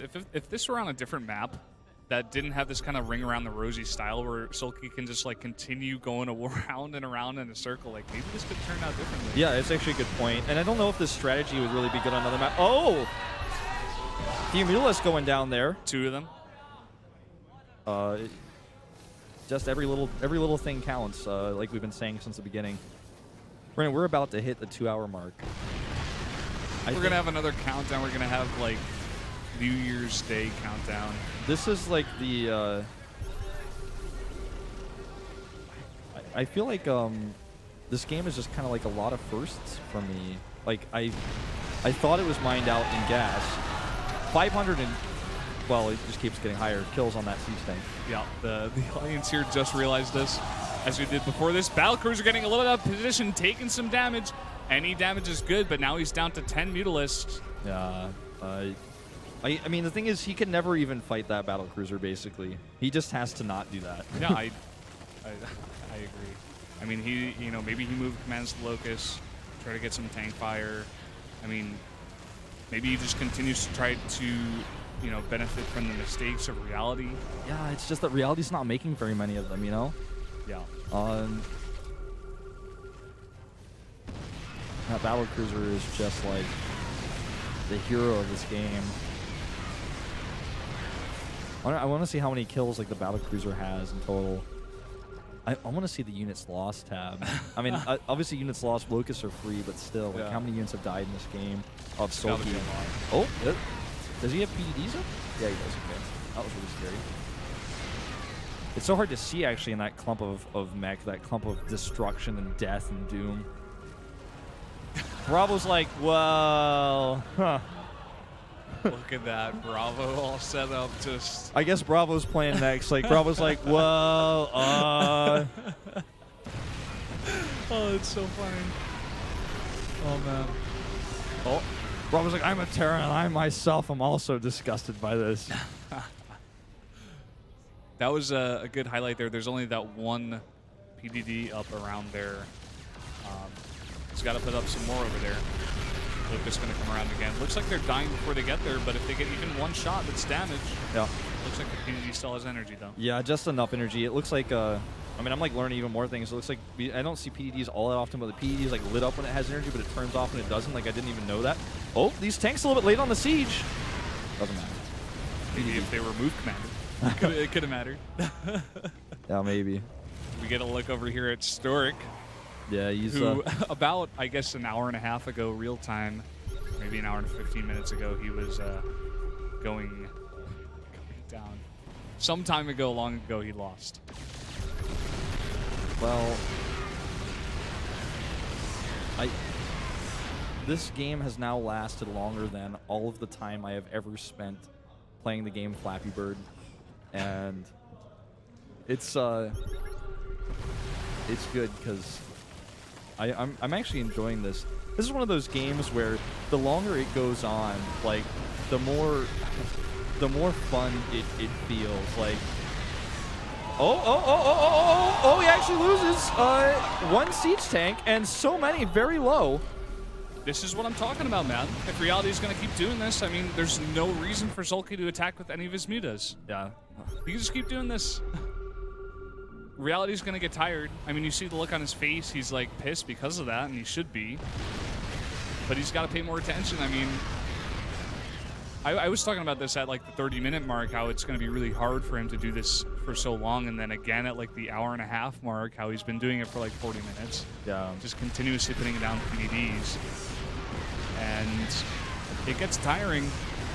It gets annoying. Your mind wanders. You're like, well, is there anything else I can do? And in that moment that you're thinking about that, you make a mistake.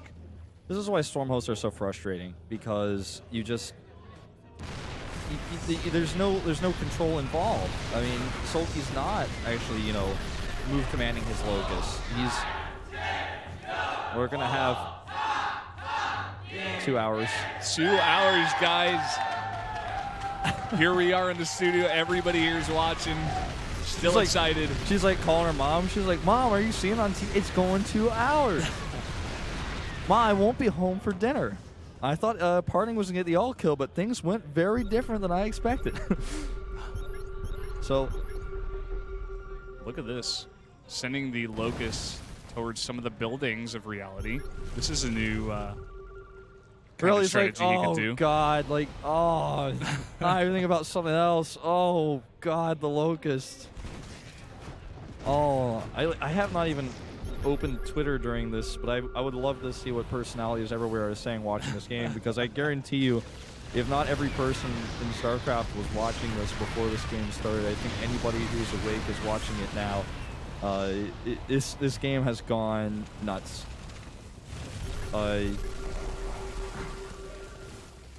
More scans, more crawl pushes. Now the tank army comes back over, he rallies the Locust. He doesn't actually decide to rally them towards the buildings. I mean, he's got a lot of distance to cover, actually, to get in range of attacking those planetaries. 6 more tumors being made.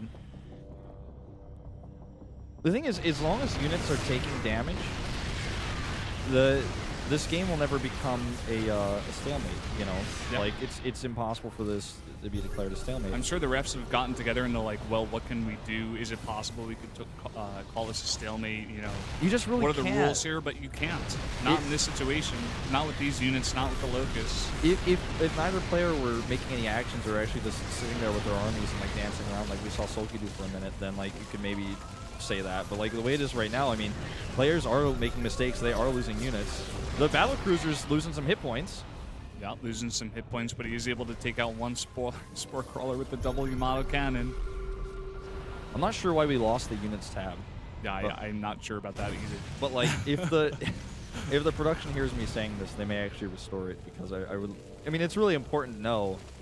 I mean, we can see the supplies at the top right to see what, you know, if anything is being lost. We just don't know what is being lost. So, a few structures actually being destroyed here now. So, the the turrets are going down. That's about it. And SoulKey can continue to send 2 waves over there, take out some buildings, at least the ones that can't fly. He is going to get the fusion core. Not that it matters. I mean, besides the building dying, right. Of course. I'm just trying to think about like the stalemate timer. I very rarely have stalemates in StarCraft 2. The stalemate timer is always reset by structures dying. Since the creep tumor is also a structure, even though neither player is mining minerals, there are structures constantly being produced and dying, and that's the creep tumors. I think that still counts as a structure. I'm not positive on that, but the timer hasn't been started, right? So, and that's another reason I don't know Kespa's rules for stalemate in StarCraft 2, because we actually have a stalemate detector implemented within the game itself. And this could be the game we find out. Not totally sure. It seems like Reality now he's given up on playing Ring Around the Rosie. He's like, I'm just going back home. Maybe he wants to stalemate. Yeah, he's maybe like, that's actually maybe that's actually what he wants. He's just moving back. I saw him typing a little bit earlier, but nothing came on screen. I'm not sure what that was for. Yeah, maybe just looked like he was typing. I don't know. Yeah, I mean, it's possible. But if he moves into this position, he's got to be thinking about like some kind of stalemate. Oh, okay, we are gonna have a stalemate. Oh my God, Brendan. The referee is going to request a pause, and I think we're actually going to have our very first StarCraft 2 stalemate by not flying buildings, but stalemates by inaction, stalemates by inactivity of players. Oh my God. People here are taking pictures of the screen right now. Yeah, like this has never happened before that I can think of in StarCraft 2, where both players were just like, that's it, like it's a stalemate. It could be the referee was actually PMing him. And that's why we had the him typing, and the referee was PMing him asking for a stalemate. Wow, that's I'm going to continue to give you guys updates, because I do have on my screen like a screen that shows only what is on the game. So referees are talking to players right now, and the game hasn't been left or anything. It hasn't been decided yet. But if both players agree, I think we will actually have a regame. Yeah. And imagine the craziness that will ensue if we have a repeat. I mean, and he does the same strategy, the same build. I was actually thinking about that at the same time. Reality's not going to do a different build, I think. I don't He's think going to do the same build. We could be here all night, Wolf. This sounds We're like... going to stay here all night. This sounds like the perfect storm of awesome. We're gonna have multiple games of Reality versus SoulKey. I mean, I can't see, I just could not see him doing a different build. No, neither could I. Up until, maybe an hour and 50 minutes in the game. Was he thinking about how he could possibly lose? He felt in control of that game, and he's got to play it again, I think. It just makes sense. No, it could be that it's decided that it's not a stalemate. Yeah. I don't have any updates on my headset. That things don't work that way here at the studio, so I basically will only know when the game is left, guys. So I'm just going to keep an eye on that. Final counts, I mean, anything I can tell you guys about the game. Final counts and resources, 10 minerals for... Reality, no gas. For SoulKey, 19 minerals, 9 gas. The supplies are 101 out of 200 for Reality, and 97 over 88 for SoulKey. So those are the final stats of the game. So very close. And typing in the chat, asking if their players are ready. So I think we're actually going to continue this game. He asked both players if they're ready. Oh, my God, man. And the game will continue, it looks like. Yep. Unless he's just asking them if they're ready to leave the game. It's like, have you prepared everything for leaving the game? Don't be shy. They're running away. They got away.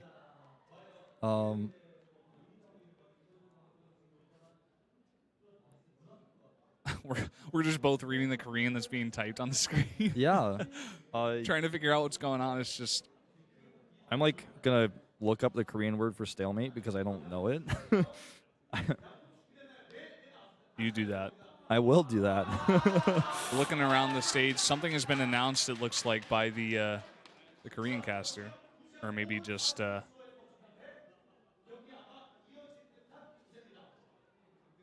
He said something about the game. I'm not sure exactly what it was. I couldn't hear. But Both these guys do not look happy, though. And for good reason. Regardless of if it's a regame or we continue going into the next game, they've got to be not happy. Especially Reality, man. He's just going back in his chair. He's like sighing. He's not happy. SoulKey as well, actually, rolling his eyes. I'm just giving play-by-play commentary on how these guys are looking now. Like the translation I have on Google Translate, which is never as reliable as Naver Translate, I'm not sure why I use it, says Maktarin Golmuk as the translation for stalemate. I have never heard that before, but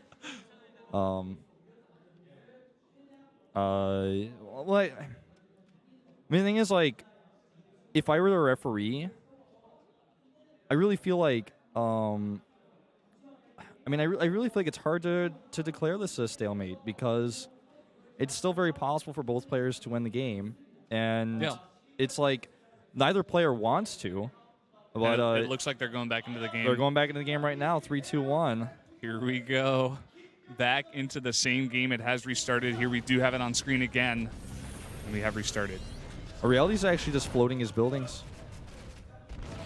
I don't know if this is like a defiance move by him, but like. Could be. I mean, we do have the Mutalisk, but he has enough of an air army to defend it. It's so frustrating, like, if he's... Here's what he's going to do, actually. He's just going to fly his buildings into the corner, and he knows that SoulKey cannot actually defeat his air army with what he has, and he's just going to keep his... We have seen this in StarCraft 1 before. That Johnny match I think it was against Flash. I can't remember exactly who it was against. StarCraft 1 Blue or TVP, where both players, like, the Terran lifted all of his buildings into the air above his army, and there was no way the Protoss was going to attack into it, but attacking into the Protoss would have been impossible as well. And it just was a stalemate as a result. And Reality is basically just asserting, like, okay, you can't kill my air army. I'm pretty confident of that. He only has 11 Mutalisks. I don't know how many Vikings there are, but they're heavily upgraded. The Ravens are there to support. And, you got to be wondering if this is what Reality is so mad about, because he was probably in talks with the referees. He's like, okay, we got to have this a stalemate. It's just going to go on forever. Like, I can lift my buildings. And the referees were like, no, we're going to continue going. And then he was like, okay, fine. Well, I'll lift my buildings now. And that's what he did. Like, this is so frustrating because, like, if you're, if you're a coach, you just really want to be able to go in there and talk to your players who's so frustrated, but you just can't, and your player can't even, like, get any advice from you. He's killing his own add-ons to be able to land. I think he's going to start doing manor scans, actually. I think that's what we're about to watch, guys, as sad as this is. I know that, like, everywhere on the internet, I haven't even opened anything up on my tablet to look, but I know there's probably, like, all sorts of discussion about swarm hosts going on right now. Oh, yeah. There's got to be. I mean, there's a reason. If we didn't have the Locust going across the map the entire time, maybe would have been a bit shorter, definitely. Yeah. Not to say that that's a call for, like, a huge change to the unit or whatever, just, like, on that one specific idea only. There are the manor scans you were talking about. He's actually killing his own supply depots right now, so that he can land more orbitals, I guess, or maybe he's just trying to make a statement. I don't know, but I really don't know. But he definitely doesn't need them. He certainly does not. That much is very true. I don't know what else to say, guys. I mean, this game will be a stalemate. It will be a stalemate. It's just how long is it going to go on before that happens? That's exactly what I said. He wanted to land his command center so he could do manor scans. He's trying to make a statement here. I feel. I don't know what SoulKey can do to actually win this game. He's never going to be able to go up that ramp, and he's never going to be able to kill the air army of Reality. So Reality's just going to sit up there. I think maybe there is, like, a specific rule in Kespa. Maybe the referees talked about this. Like, they can't technically declare it a stalemate just yet. It could be also that one of the players said no, actually. Yeah, that's also it. Maybe that's the reason. And then Reality, maybe it was SoulKey who was like, no, I can still win this game. And Reality is like, no, you can't. And now he's doing this, like, management and stuff. I don't think he can win this game. I don't think it's possible. If Reality does not even kill his own buildings or fly his buildings into the Zerg army, he cannot win the game. Yeah, we were talking about before how it's all about the mistakes of the PDDs, but with the tanks now, all sees up there with him not going to move. The Locusts don't even get to the bottom of the ramp.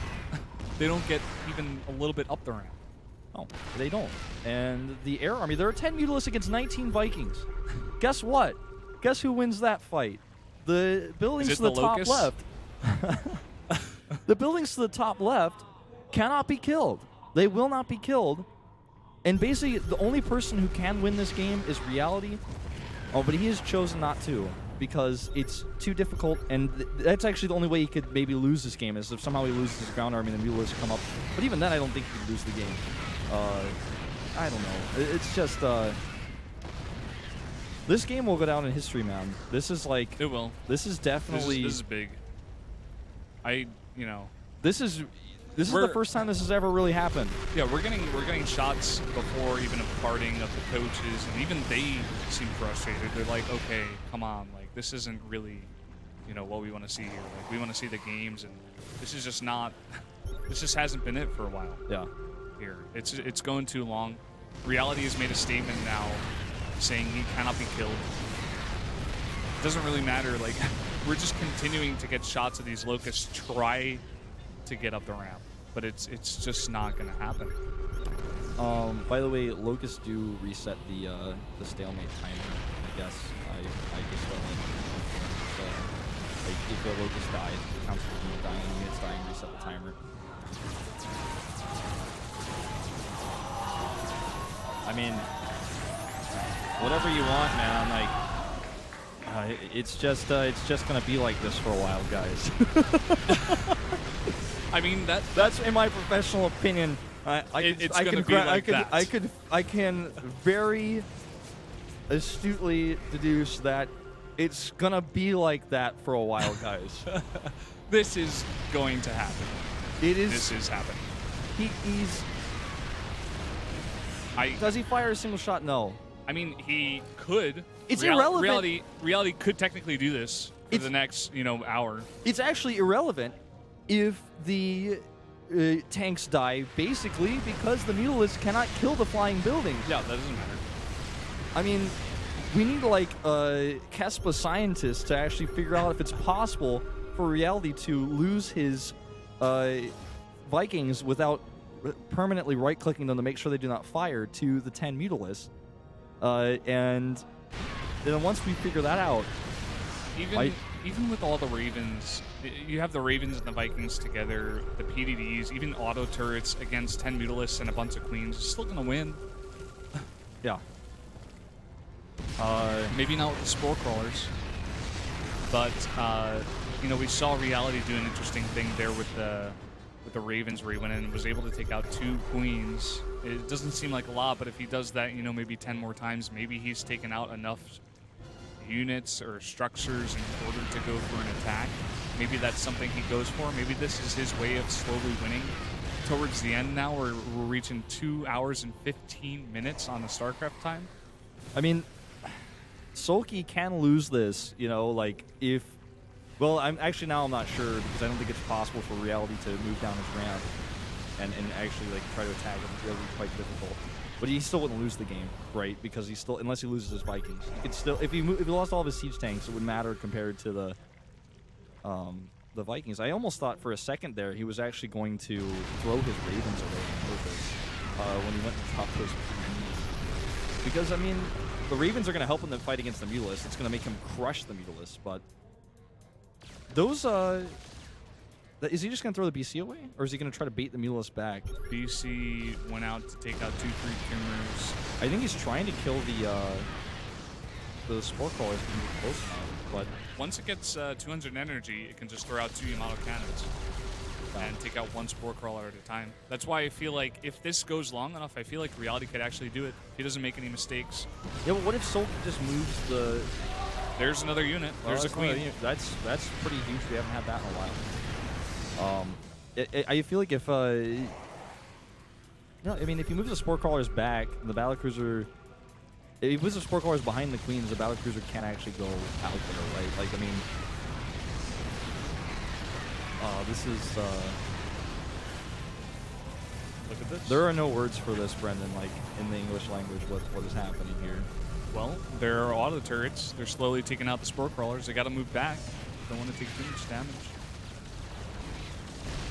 Okay. Hello. She was terrified. She was. I don't know if terrified's the right word. I think she was like slightly surprised. Maybe it was just a bit of an I think she was exaggeration. just- I'm sorry. Keep your I'm wits about you, Brendan. I'll keep my pants on. I know we're going into 2 hours and 20 minutes of this game. You gotta stay strong with me, okay? We're gonna get through this together. And all of you watching online, we're gonna get through this together. If you're watching this on the VODs and you didn't skip ahead, whoa, man. Like, I mean, I don't know, man. You're dedicated. You That's are what I have like to all say. about legitimacy. Like, you know, like all the spoiler-free sites and everything. You're like, oh, I'm just gonna wait and see what happens. There was a game, Nada versus Marine King. That was, did that end up being a stalemate? Oh, that was so long ago. I remember when I was watching that VOD, I was think tempted to skip ahead, but I didn't. I just watched the whole I thing. think it was a stalemate, if I remember. It was crazy because he had to like kill his own units to make a Viking to try to kill the building, the barracks or whatever happened. I think it was on Chakuris. Oh, it was so long ago. Oh man, I'm gonna get nostalgic remembering that. Yeah, I remember the game you're talking about. I That was actually a while cannot ago. believe that this has not been ruled a stalemate. You know, He lost the Sport Crawler, right? He's down to 7. I think he had 8 before. he lost a spore crawler. He's lost 3 queens in the last 5 minutes. SoulKey stopped rallying his Locusts. I think actually... I don't know, man. Maybe if he stops rallying Locust and he doesn't lose anything, Oh, maybe that yeah. stalemate timer. Yeah, he's going to comes activate out. the stalemate timer. He will actually activate the stalemate I timer. think that's what SoulKey wants to do. Yeah, I think that's what's going to happen. This game will come to an end. Pause has been asked again. And I think we're finally going to have that stalemate because let's be frank, like this game will not end otherwise. We may not get the stalemate because I thought this was going to happen last time. But if these two players actually like force the stalemate, yeah, they could force it. That would be look a at really... SoulKey. He's just like, SoulKey's just like laughing to himself. He's... Oh, man. Bravo. I'd love to get another shot of him. Like that was... Oh, here it is. There's only talk being had right now. The referees are talking to the coaches right now. And I think that I'm only looking at hand gestures, but it looks like I saw that cutting motion, man. That was a sharp, jutting, cutting motion right there out of the ref. I think actually they're just describing the rules of the stalemate timer and saying that like, because if the players actually make it a stalemate in the game client, then it cannot be stopped. Like the game will actually end, and it will end in a tie. So I don't know. That referee like looks so official. By the way, that's like We're one of the getting most a good shot of the official-looking referee. Oh, it's like the most official looking referee I've ever seen. He has a lot of stuff dangling from his neck. I think that's the reason. No, he has the big badge. That's Yeah, it. the big Kespa shield that all referees have is like, it's the most tacky, beautiful thing. And maybe it'll get updated because the Kespa logo got updated. As you guys can see in the background, it's really cool. I like it. But if they update their badges, it could be better. And the game has ended with Reality leaving the game and SoulKey winner, but I'm sure that doesn't actually matter. I think they're just remaking the game. Yep. So it looks like we're going to have a rematch here, guys. Yep. Star Station is being... oh, they're just saving the replay right now, actually. Gotta save that replay, man. Yeah, all replays are always saved for reviewing purposes, of course. I think, I mean, I cannot say with certainty I will not declare anything until like it has been told to me or I can like see it listed on the screen. It's just looking looking like that. It looks like we're gonna have the game declared a stalemate. And SoulKey's taking off the headphones. yeah. He's got everything off. The thing is, taking it off means like maybe it's I don't know. I mean, there's no way that like one player could actually be declared the loser in this case. That would be like insane. So, Oh, we're going to have an official announcement. Oh, he's going to announce.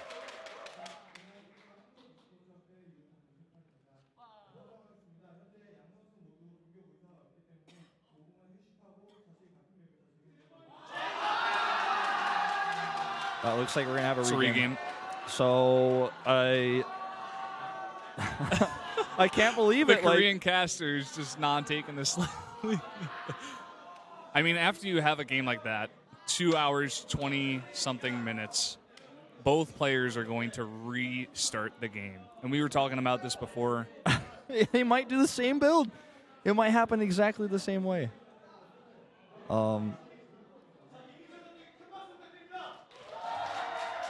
Wait, actually... maybe it's not looking this way. Actually, what did he say? I couldn't